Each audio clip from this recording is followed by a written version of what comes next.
എന്തെന്നാൽ ഭീരുത്വത്തിൻ്റെ ആത്മാവിനെയല്ല ദൈവം നമുക്ക് നൽകിയിരിക്കുന്നത്, ശക്തിയുടെയും സ്നേഹത്തിൻ്റെയും ആത്മനിയന്ത്രണത്തിൻ്റെയും ആത്മാവിനെയാണ്. 2 തിമോത്തിയോസ് 1-7 പരിശുദ്ധാത്മാവ് ഒരു വ്യക്തിയുടെ ജീവിതത്തിൽ കടന്നു വരുമ്പോൾ അവളുടെ ജീവിതം പുഷ്പിക്കാൻ തുടങ്ങും, പ്രകാശമുള്ളതായിട്ട് മാറും. നിരാശയും അസ്വസ്ഥതയും ദുഃഖവും ആകുലതയും വിട്ടുപോകും, പ്രത്യാശ കൊണ്ട് നിറയും. നാളെക്കുറിച്ചുള്ള ഭാവിയെക്കുറിച്ച് ആകുലപ്പെടുകയോ അസ്വസ്ഥപ്പെടുകയില്ല.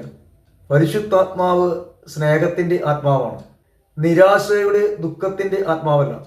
ഈ ആത്മാവിൽ ജ്വലിച്ചുകൊണ്ട് യേശുക്രിസ്തുവിന് സാക്ഷ്യം വഹിക്കുന്ന ജീവിതമായി മാറുമ്പോൾ നമ്മുടെ ജീവിതം ധന്യമുള്ള ജീവിതമായി മാറും, പ്രകാശമുള്ള അഭിഷേകമുള്ള കൃപയുടെ ജീവിതമായിട്ട് മാറും.